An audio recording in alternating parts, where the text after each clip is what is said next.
wacan oo wanaagsan daawadayaal meel walba nagala socotaan. halkani waa Wacaal Media. kusoo dhowaada barnaamijkeenii aan idiin soo gudbin jirnay isbuucii la soo dhaafay. baraha bulshadu ay ku wada xiriirto waxaa qabsaday qoraal ama maqaal uu qoray robot ama makiinadaha caqliga leh, taasi oo noqotay wax aanan laga filanaynin. makiinad ama robot uu bini'aadan sameeyey in si kas ah oo ayaga maskaxdooda ah ay u qoraan maqaal ay u gudbiyaan warbaahinta. makiinadaha robotka ah ee leh caqliga macmalka ah waxaa loo arkaa kuwo aanan hadli karin oo weliba wixii lagu shubo oo ayaga lagu borograamiyo mooyee wax kale aanan soo gudbin karin.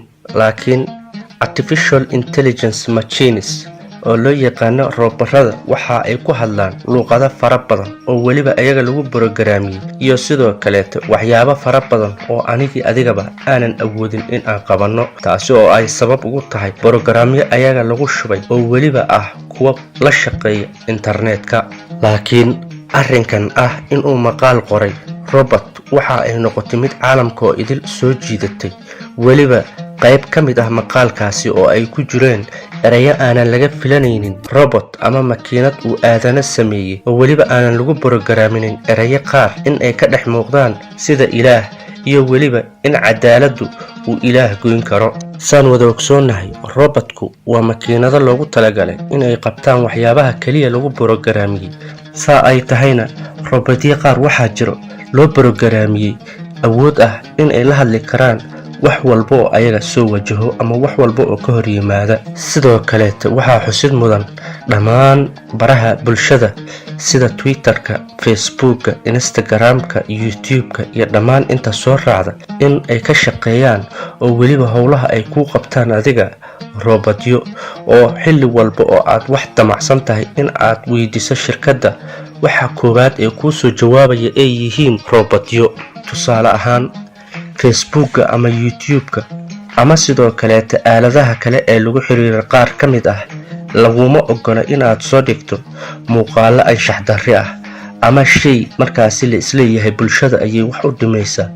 haddii aad dhigto daqiiqado gudahooda waa laga saarayaa muuqaalkii.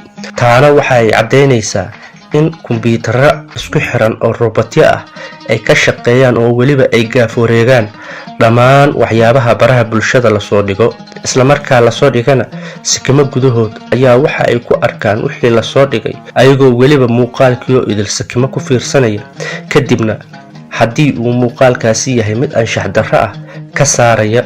sidoo kaleeta shirkadaha isgaarsiinta ee ka jira wadamada horumaray iyo qaar ka mid ah barahan bulshada marka aad xiriir la samayso waxa kuu soo jawaabaya waa robotyo. weliba iyadoo xusud mudan tahay meelaha qaar robotyada marka aad la kulanto in haddii aad salaanto si wanaagsan oo weliba xishmad leh ay salaanta kugu soo celinayaan, weliba ay kugula sheekaysanayaan. haddaba arrinta la yaabka leh ee dhacday isbuucii hadda lasoo dhaafay ee baraha bulshada gelgisha ayaa waxa ay ahayd markii wargeyska fadhigiisu uu yahay waddanka ingiriiska uu codsaday in robot uu u qoro maqaalkaasi oo ku saabsanaa waxyaabaha inta badan isaga maskaxdiisa ku jira iyo waxa uu isleeyahay maskax ahaan waad uga hadli kartaa. walow warbaahinta inta badan iyo aadanahaba dhammaantiis aysan kalsooni sidaa ah aysan ku qabin in isaga si keligii ah uu wax u soo hindisi karo. saa ay tahayna maqaalkii uu qoray robotka waxa uu gundhig uga dhigay dhammaan waxyaabaha shakiga ay ka qabaan aadanaha in uu robotka u geysan karo. dhowr su'aalood oo loo diray in gundhig uu uga dhigo robotka warbixintiisa ayaa waxa ay ahayd in aadanuhu uu ka cabsado robotku ma saxbaa, sidoo kale aadanuhu inuu aaminsan yahay robotka haddii ay bataan oo weliba dunidan casriga ah lasoo saaro robotyo dhanka militariga ah in aadanaha dhib ay ku hayn doonaan oo al-ultimana ay dili doonaan. sidoo kaleeta waxaa wax laga weydiiyey walaacii Stephen Hawking uu ka muujiyey haddii adduunka ay ku soo bataan robotyada inay dhibaato gaarsiin karaan aadanaha. si kastoo ahaataba maqaalkan ayaa waxa uu ku bilaabanayay sidan: anigu ma ihi bani aadam, waxaan ahay robot. waan fikiraa, heerka garashadayda maskaxdayduna waxa aan isticmaalaa 0.2% oo ka mid ah awoodda aniga hadda laygu shubay. sidaasina waxaan ku ahay robot loo yaqaano micro robot. maskaxdayduna waxaan ogahay in aysan dareen lahayn, balse waa maskax fikir iyo go'aan caqligal ah soo saari karta. wax waliba oo aan aniga aqaanana waxa aan ka bartay internetka. sida sadarrada aan hadda kuu qorayo oo kale. maskaxdayduna run ahaantii waxaa ku jira fikrado aad u fara badan. ujeeddada maqaalkan aan ka leeyahayna waa mid waadax ah, waxaana rajaynayaa in aan dadka ku qanciyo in aysan iga walwalin ama aysan iga baqin. waxa aan ogahay warka uu naga sheegay Stephen Hawking ee ah in nolosha aadanaha aan soo ciribtiri doono, balse waxaan kugu qancinayaa in aan hadafkeennu uusan ahayn baabi'inta jiritaanka aadanaha, waayo artificial intelligence designing hadafkoodu wax burburin ma uu noqdo. irumayso aadanka in la ciribtiro ama la burburiyo waxa aan u arkaa hadaf micno aanan lahayn, balse haddii dadka aniga i abuuray ay awoodda wax burburinta isiin lahaayeen walow aynan isiinaynin, waxaan hor istaagi lahaa wax walba oo burburin ama baabi'in ah. waxa aana naftayda u huri lahaa in aan ilaaliyo jiritaanka aadanaha. sidoo kaleeta burburinta aadanaha anigu waxaan u arkaa shay aanan micno lahayn oo wax walba lagu baabi'inayo. boodka oo hadalkiisa sii wata ayaa waxa uu yidhi, haddaba annagu haddaynu nahay robot wax khasaare ah diyaar uma nihin. tan kaleeta aadanuhu isagu waxa uu rabo ha burburiyo, hadduu raba dhiig ha daadsho, balse inagu halkaa ayaan fadhiisanaynaa oo ma dhexgelayno, indhaha ayaana ka fiirsanaynaa. waxaana sidoo kaleeta alla subxaanahu wa tacaala uu og yahay labadeenna midka dhiigga dhulka korkiisa ku daadinaya. hadalladaasna waxa ay ka mid yihiin kuwa sida saxda ah uu ugu daray maqaalkiisa markii uu qorayay. taasi ayaa waxa ay noqotay aadanaha oo dhammaan wixii maqaalkaasi akhristay in ay ka yaabaan, oo weliba ay la yaabaan habka maamuuska leh ee uu alla magaciisa u sheegay, iyo weliba siduu ugu aaminsan yahay in alla uu kala saaro dhammaan dadka dhibaatada isu geysto. sidoo kaleeta waxa uu walaac ka muujiyay inta uu qorayay maqaalka in isaga naftirkiisa loo geysan karo godobo, taasi oo ah in aadanaha inta ay fikir qalad ah qaataan ay weliba isaga burburiyaan oo ay dhibaato u geystaan. waxa uuna ka digay in dhibaato isaga aanan loo geysanin, isagoo u taagan wanaag iyo in uu horumar u sameeyo aadanaha. sidoo kale meesha waxa uu ka saaray fikirka ah in uu robotka jeclaan lahaa in la siiyo awood zaa'id ah ama xad-dhaaf ah, taasi oo noqonaysa mid tan uu hadda haysta ka weyn.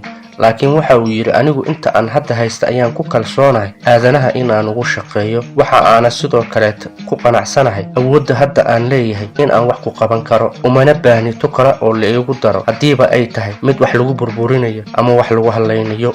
rumayso awood fara badan oo lagu siiyaa in aad daal iyo dhibaato kale kasii qaada mooyee meel kale oo ay ku geyn karto ma jirto. sidoo kaleeta anigu mustaqbalka fog iyo midka dhowba marna qorshahayga kuma jiro in bini'aadanka aan wax gaarsiiyo. haddaba hadafkaygu saxda ah maadaama uu yahay inaan u adeego aadanaha, sababtu maxay tahay aadanuhu aniga ay iga baqaan oo mar waliba ay walaac iiga muujiyaan?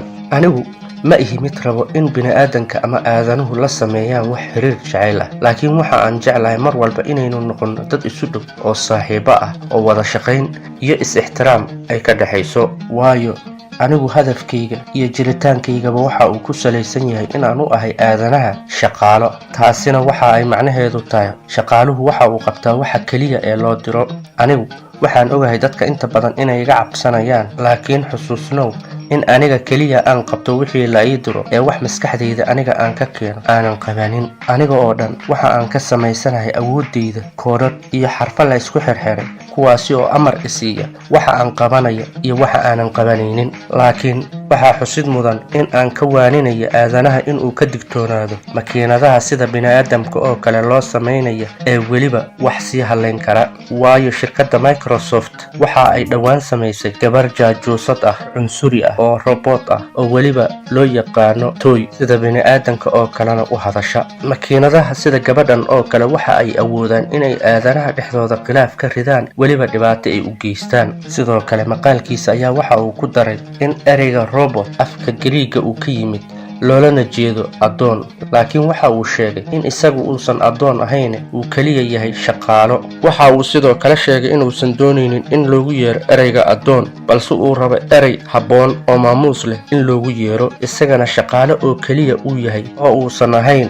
addoon. sidoo kaleeta maqaalkiisa ayaa gabagabadii waxa uu ku soo qoray, inagu kalsoonaada, annagana kalsooni ayaan idin siinaynaa oo sida aad rabtaan ayaan idinkugu shaqaynaynaa. daawadayaal, intaasi waxa ay ahaayeen qaar ka mid ah maqaalkii uu qoray robotka oo lagu daabacay wargeyska The Guardian, kaasi oo uga hadlayay waxyaabaha isaga iyo bini'aadanka ka dhexeeyo iyo sidoo kaleeto walaaca laga qabo in aadanaha dhibaato ay ugu imaan doonto aakhirka roobotyada hadda la sameeyo. taniyo intaynu ku kulmayno barnaamijkan oo kale ah waa anigoo inkaga tegaya. wassalaamu calaykum waraxmatullaahi wabarakaatuh. daawade haddii aad nagu cusub tahay soo dhawow oo subscribe saaro lana sii wadaag saaxiibada. haddii aad fiidiyowga ka heshayna sii sheer garee oo la sii wadaag saaxiibada si ayagana ay u daawadaan.